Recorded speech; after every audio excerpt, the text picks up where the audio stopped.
Assalamualaikum, salam sehat, salam cuan. Bertemu lagi dengan saya Dr. Ajhari di sini. Nah, karena banyak teman-teman saya nih yang nanya, Mas, gimana sih cara investasi? Apa aja sih yang bisa diinvestasiin? Instrumen apa sih yang menguntungkan untuk investasi? Yuk, investasi sebelumnya pernah saya bahas, yaitu tentang emas dan juga saham.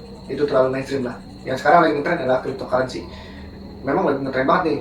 Nah, saya akan menyederhanakan konsep cryptocurrency ini untuk orang-orang awam yang belum ngerti nih konsep dari cryptocurrency itu. Apa itu cryptocurrency? Cryptocurrency terbagi atas dua kata, yaitu crypto dan currency.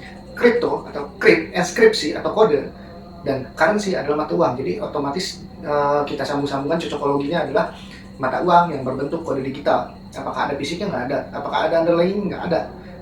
Jadi dari mana nilainya? Dari nilai kepercayaan, dari nilai komunitas. Nah, komunitasnya bagi siapa aja? Ya kita-kita ini. Awalnya mungkin sedikit, tapi mungkin kesini makin banyak komunitas daripada cryptocurrency ini. Nah, yang kedua, lalu sebenarnya cryptocurrency ini bagaimana bisa berkembang? Ya, sebenarnya cryptocurrency ini sama dengan mata uang, tapi yang membedakan adalah cryptocurrency kebanyakan yang nggak semua ya, itu dibatasi jumlahnya. Ada yang 1 juta, ada yang 100 juta, ada yang 1 miliar. Maka semakin banyak orang yang masuk ke dalam cryptocurrency, maka harga cryptocurrency tersebut akan lebih mahal. Jadi gimana caranya agar si cryptocurrency ini atau investasi kita bisa naik? Diajak orang sebanyak-banyaknya untuk masuk ke cryptocurrency. Oke. Nah, secara konsep di cryptocurrency, cara dapat uangnya itu lebih bervariasi daripada tempat lain. Kita bandingkan dengan emas. Emas hanya bisa mendapatkan uang dari capital gain atau pertambahan nilai dari waktu ke waktu. Lalu pada saham itu ada dua, ada dividen atau pembagian untung dari perusahaan tersebut, dan juga capital gain, yaitu peningkatan nilai dari waktu ke waktu. Sedangkan pada cryptocurrency ada banyak. Yang pertama dari capital gain.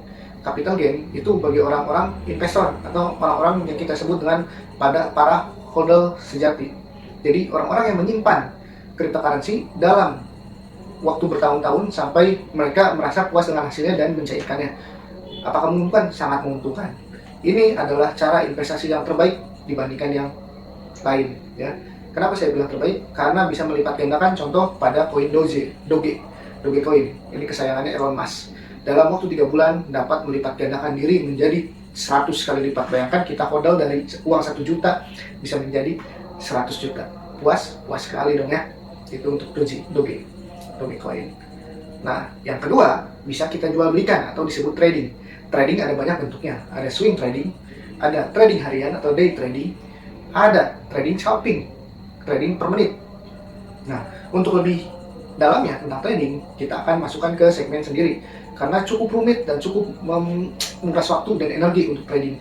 Bisa-bisa ya kerjaan nggak kekerjain, anak istri nggak keurus. Itu untuk trading. Tapi apakah bisa untuk hidup? Ya, trading for living sepertinya bisa untuk kripto. Karena apa? Karena menghasilkannya jauh lebih besar daripada instrumen lain. Tapi hati-hati, resikonya juga lebih besar. Dan saya lupa untuk mendisclaimer dulu ya, saya sedikit disclaimer dulu. Ini bukan tips investasi untuk kalian yang lemah jantung atau masih mepet dengan keuangannya.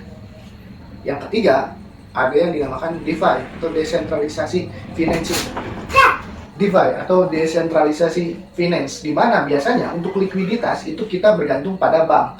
Nah, pada cryptocurrency, likuiditas itu bisa dipegang oleh kita sendiri.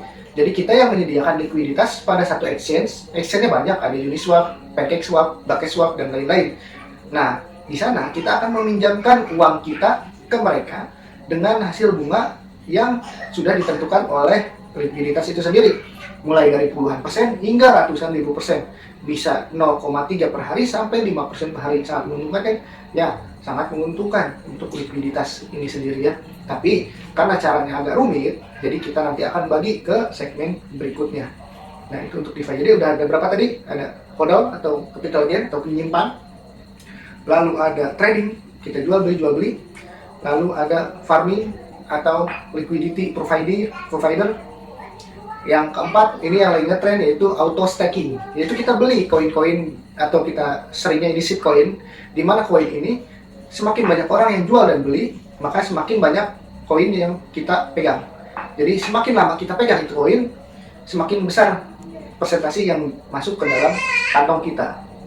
Nah, tinggal kalian mau pilih yang mana nih. Nanti shitcoin kita akan bahas ke segmen berikutnya. Investasi di tangan kalian, itu uang kalian. Saya tidak memegang uang kalian. Jadi resiko ada di tangan kalian, bukan di saya. Lakukan riset lebih mendalam, saya hanya memberikan permukaannya. Oke, wassalamualaikum warahmatullahi wabarakatuh. Salam